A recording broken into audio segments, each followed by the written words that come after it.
আমরা এখন প্রমাণ করব √5 একটি অমূলদ সংখ্যা। অর্থাৎ প্রশ্ন নাম্বার 9 এর ক প্রমাণ করতে হবে যে √5 একটি অমূলদ সংখ্যা।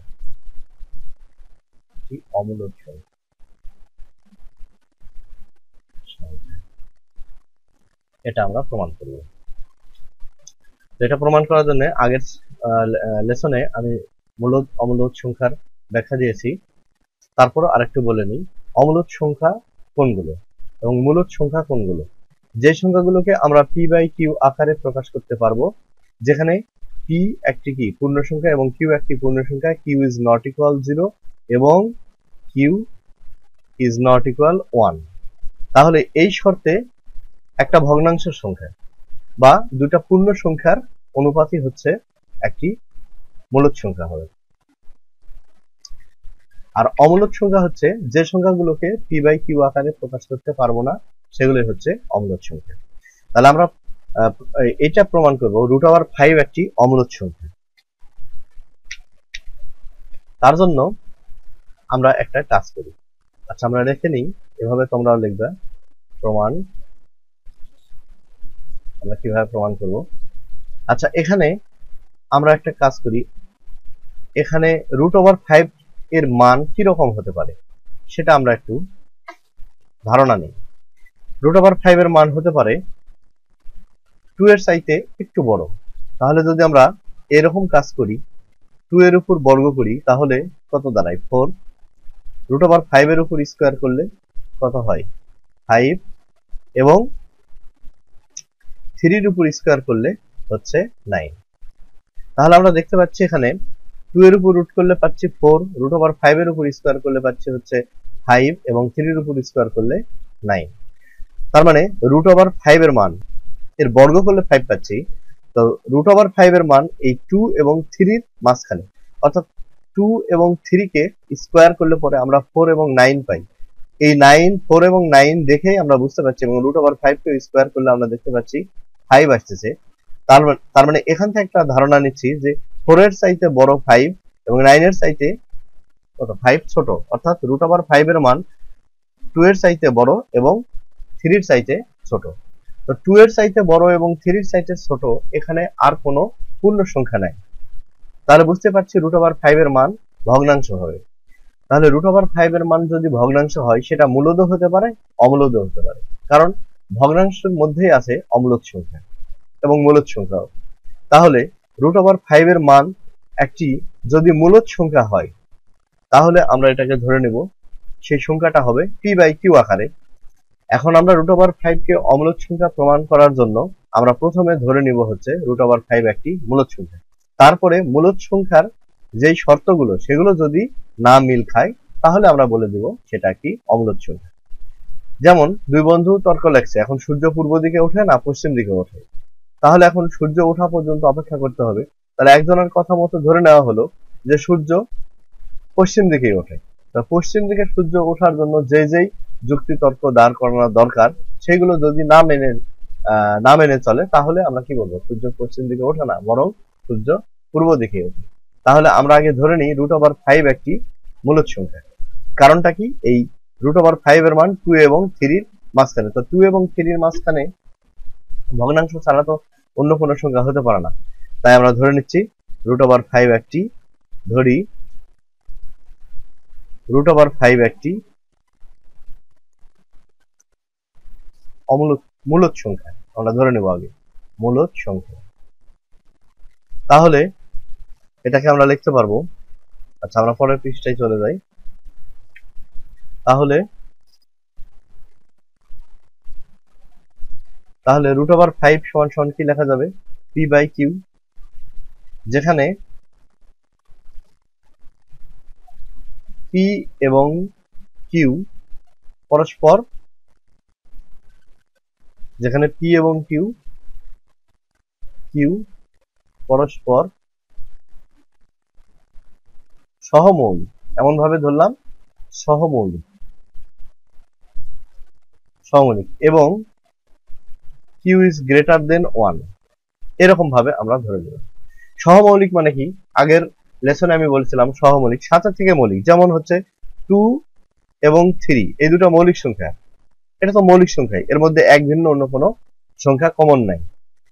কিন্তু এরকম যদি হয় 4 এবং 3, তাহলে এই 4 এবং 3, 4 একটা কি যৌগিক সংখ্যা এবং 3 একটা মৌলিক সংখ্যা, তাহলে এদের মধ্যে কোনো কমন নাই। তাহলে হচ্ছে এইটা হচ্ছে কি একটা যৌগিক সংখ্যা একটা মৌলিক সংখ্যা, কিন্তু সাথে থেকে এই দুটা হয়ে গেছে সহমৌলিক।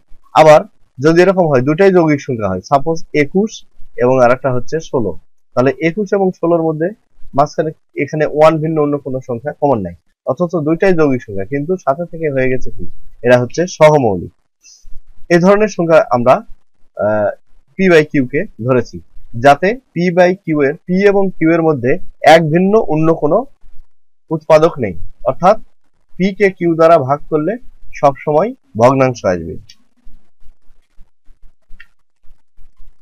তাহলে আমরা এবার উভয় পক্ষকে বর্গ করে দিই, তাহলে √5 কে স্কোয়ার করে দিলাম ডান পক্ষে, আবার তাহলে কি হলো p square by q square, বা √5 কে স্কোয়ার করলে রুট স্কোয়ার কেটে গেলে 5 হয়, আর এখানে হচ্ছে p square by q square. এবার আমরা উভয় পক্ষকে কিউ দ্বারা গুণ করব, তাহলে কিউ দ্বারা গুণ যদি করি তাহলে কি হয়, বাম পক্ষে হবে 5q এবং ডান পক্ষে আছে হচ্ছে p square by q square, তার সাথে গুণ হচ্ছে কিউ।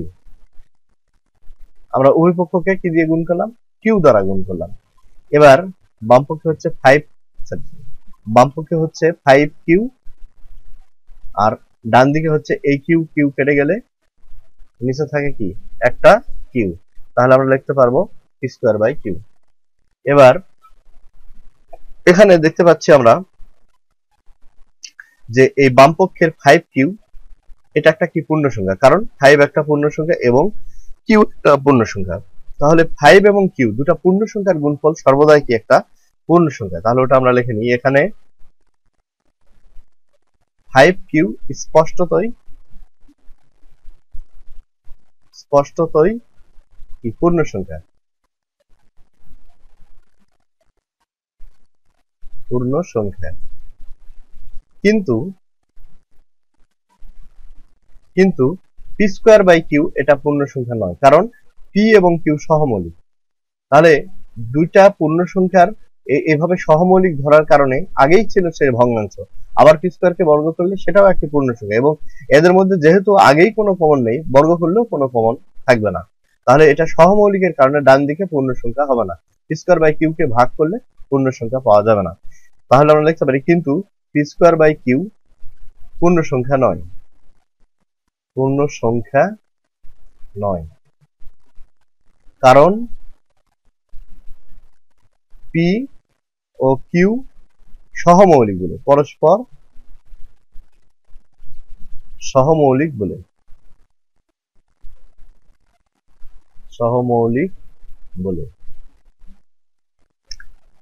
এবং ওই যে কিউ ইজ গ্রেটার দেন 1 বলে, এর কারণে এটা ডান দিকের এটা পূর্ণ সংখ্যা হবে না। তাহলে বাম দিকে পেলাম পূর্ণ সংখ্যা, ডান দিকে পূর্ণ সংখ্যা নয়, তাহলে এটা সমান কি করে হয়? তাহলে তো এটা সমান হতে পারে না।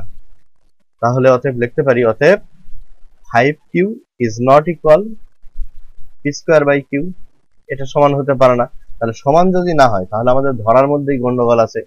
তাহলে কি, অতএব √5 কি মূলদ হতে পারে না, আমরা ধরেছিলাম মূলদ, কিন্তু এটা হতে পারে না, সেই মূলদ ধরার কারণেই এই সমস্যাটা হয়ে গেছে, মূলদ হতে পারে না।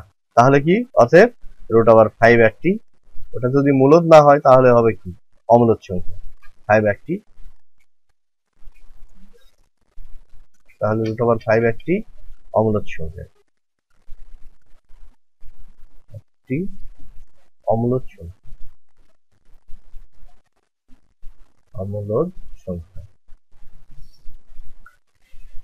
এটা আমাদের বলেছে কি প্রমাণ করতে, তাই আমরা লিখে দিব প্রমাণিত।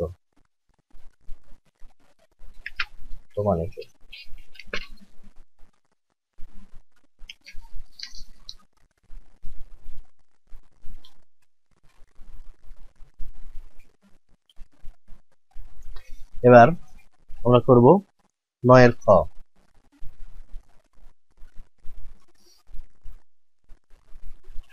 9 এর খ প্রমাণ করতে হবে √7 একটি অম্লজ সংখ্যা। একই, সবগুলো একই। এই যে ক ক করলাম, খ এবং গ একই রকম, আমি খটা করে দিচ্ছি, তারপরে গটা তোমরা নিজেরাই করবা, শুধু এই প্রসিডিওর গুলো মেনটেন করবে, তাহলেই হয়ে যাবে।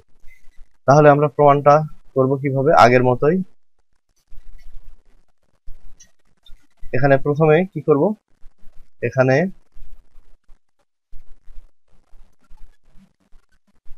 7, তাহলে এমন একটা সংখ্যা দিয়ে এখানে আমরা ধরবো যেটা 7 এর বর্গ করলে 7 এর চাইতে হচ্ছে কি এর মানের চাইতে কম হয়, এবং পরেরটা হচ্ছে এর মানের চাইতে বেশি হয়। তাহলে 2 2 4, 3 3 9, 9 হয়ে যায়। 7 কে স্কোয়ার করলে তো পার হয়ে যাচ্ছে। তাহলে আমরা একটা ধরবো 2, এটাও তাই। 2 এর উপর স্কোয়ার ইকুয়াল টু কত হচ্ছে 4, এবং √7 এর উপর স্কোয়ার ইকুয়াল কত হচ্ছে 7, এবং 3 পরবর্তী সংখ্যা 3 এর উপর স্কোয়ার মানে কত 9। তাহলে √7 এর মানটাও হচ্ছে কি 2 এবং 3 এর মাঝখানে। অতএব আমরা লিখতে পারি, এরকম ভাবে লেখা যায় 2 is less than √7 is less than কত 3 লেখা দিতে পারি। তাই কাজেই আমরা বলতে পারি √7 পূর্ণ সংখ্যা নয়। পূর্ণ সংখ্যা 2 এবং 3 এর মধ্যে তো পূর্ণ সংখ্যা নাই, পূর্ণ সংখ্যা নয়, পূর্ণ সংখ্যা নয়। তাহলে পূর্ণ সংখ্যা না হলে সেটা মূলদ অথবা অমূলদ হতে পারে। সেক্ষেত্রে √7 মূলদ বা অমূলদ হতে পারে। তাহলে আমরা ধরে নিব প্রথমে √7 একটি মূলদ সংখ্যা, তার পরবর্তীতে যদি শর্তগুলো না মেলে তাহলে ওটা বলে দিব যে অমূলদ সংখ্যা। তাহলে আমরা ধরে নিই √7 একটি অমূলদ সংখ্যা, সরি মূলদ সংখ্যা।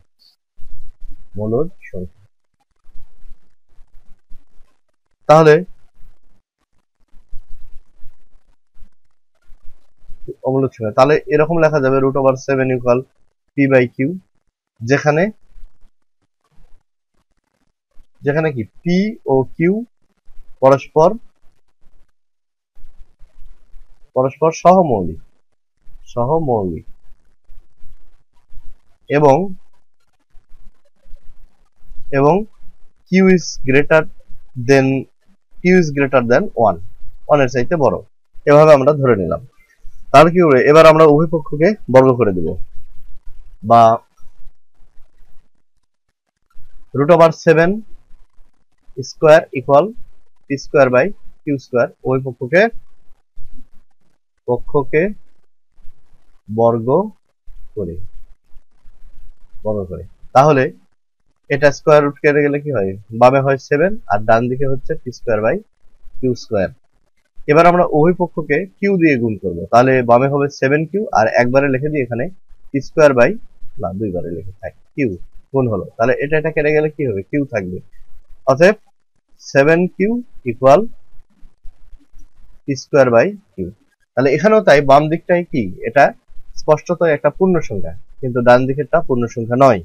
এর ব্যাখ্যাটা আগের অঙ্কেই দিয়ে দিয়েছি, আগের প্রশ্নে, আর আবার নতুন করে দিতে চাচ্ছি না, ভিডিওর লেন্থটা বড় হয়ে যাচ্ছে। তাই বাম দিকটা পূর্ণ সংখ্যা, ডান দিকটা পূর্ণ সংখ্যা নয়, ওটা আমরা লিখে দিব যে এখানে 7q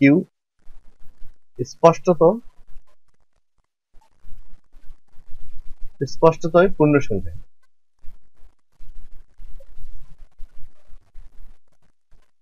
কিন্তু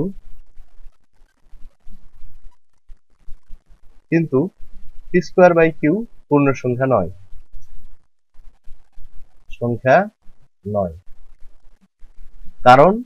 কারণটা লিখে দিতে হবে।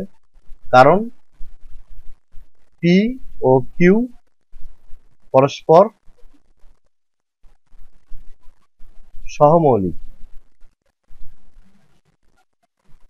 সহমৌলিক এবং q is greater than 1 বলে। তাহলে অতএব 7q is not equal p square by q, অর্থাৎ 7q এবং p square by q সমান হতে পারে না। তো সমান যদি না হয় তাহলে আমরা কি বলবো? অতএব রুট আমাদের ধরার মধ্যেই গন্ডগোল আছে, ঠিক নাই। অতএব রুট 7 মূলদ হতে পারে না, হতে পারে না।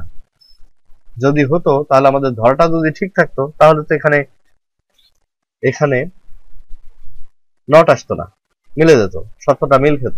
যেহেতু আসতো না তাই আমরা ধরেছিলাম মূলদ সংখ্যা, কিন্তু এখন আমরা বলে দেব আমাদের যেহেতু শর্তগুলো মিল খাচ্ছে না তাই √7 মূলদ হতে পারে না। অতএব √7 একটি অমূলদ সংখ্যা, মূলদ না হলে সেটা অমূলদ সংখ্যা হবে, অমূলদ সংখ্যা। ক্লিয়ার? বোঝা গেছে? এটা হচ্ছে কত? 10-এর খ। 10-এর খ 1/√2 আমাদের সংখ্যা দুটা লিখে নিই। 1/√2 ও আর একটা সংখ্যা হচ্ছে √2। এই দুটার মধ্যে একটি মূলদ, একটি অমূলদ। তাহলে সমাধানে আমরা করি হচ্ছে, ধরি আমরা একটা কাজ করি, ক্যালকুলেটর দিয়ে এই দুটার মান আমরা বের করে নিই। এখানে 1/√2 সমান সমান কত লেখা যাবে? 1/√2 0 পয়েন্ট লেখা যায়। আমি ক্যালকুলেটর দিয়ে করে নিই। 1/√2 equal 0.707106 আপ টু।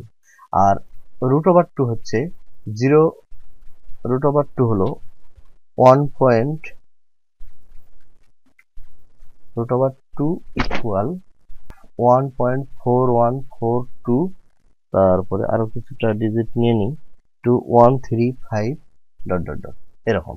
তাহলে এই দুই রেঞ্জের মধ্যে আমাকে সংখ্যাটা নির্ণয় করতে হবে। তাহলে আমরা ধরি একটা সংখ্যা a এবং অপর সংখ্যা b। ধরি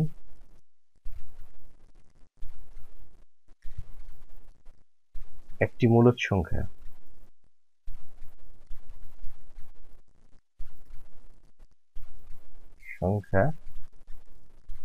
a,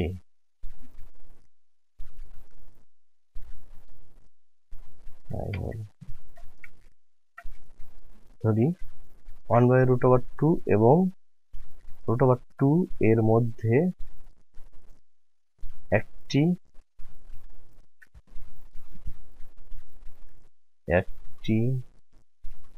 মূলদ সংখ্যা a এবং একটি অমূলদ সংখ্যা হচ্ছে b, যেখানে a ইকুয়াল আমরা ধরে নেব b ইকুয়াল, আমরা একটু লিখে নিই আগে, a এর মানটাকে আমরা মূলদ সংখ্যা, যে রেঞ্জটা কত আছে আমরা দেখে নিই। 1 এর চাইতে ছোট ধরবো, 707106 এরকম। আমরা এখানে 5 দিয়ে শুরু করি। আচ্ছা, আমরা একটা মূলদ সংখ্যা ধরবো হচ্ছে, আমরা ধরি 0.5। এটা তো কারণ এটাকে আমরা কি আকারে প্রকাশ করতে পারছি? p/q আকারে প্রকাশ করা যাবে। এবং এটা কার মধ্যে অবস্থিত? এটা এই রেঞ্জের মধ্যে অবস্থিত। সরি, এটার থেকে একটু বড় হতে হবে এবং এটার চাইতে ছোট হতে হবে। তাহলে এটা 7 আছে, আমরা 8 ধরবো। এটাকে আমরা 5 না 8 ধরি, 0.8। আর একটা ধরবো আমরা অম্লদ সংখ্যা ধরবো, যেটা হচ্ছে 8 দিয়েই শুরু করি। অম্লদ সংখ্যা একটা লিখে ফেলি 0.80 হচ্ছে, সাপোজ আমরা দিয়ে দিলাম 805005। হ্যাঁ, তারপরে 3টা 0, সরি 805055, 2টা 5 দিব, আর একটা 00555 ইত্যাদি এভাবে ধরে নেব। তাহলে এখানে a K A O B, এখানে এ ও বি উভয়ই বাস্তব সংখ্যা এবং এ কে পি বাই কিউ আকারে প্রকাশ করা যায়। পি বাই কিউ আকারে প্রকাশ করা যায়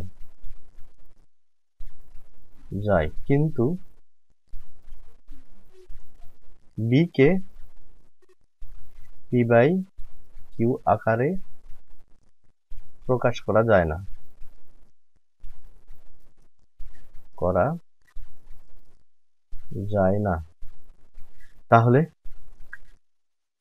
তাহলে হচ্ছে কি, তাহলে a ইকুয়াল 0.5 হচ্ছে, তাহলে আমরা এইভাবে লিখি, অতএব 0.5 হলো নির্ণেয় মূলদ সংখ্যা এবং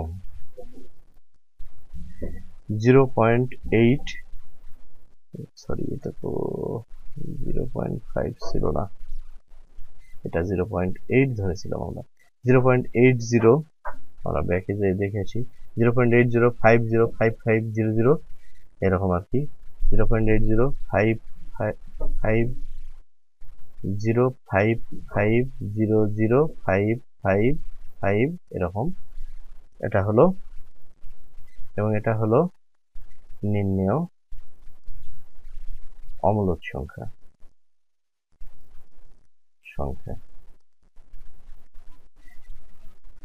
তাহলে এটাই আমাদের আনসার। তো ঠিক আছে শিক্ষার্থী বন্ধুরা, এর পরের লেসনে আমরা বাকিগুলো করব। ভিডিওর লেন্থটি বড় হয়ে যাচ্ছে। ধন্যবাদ।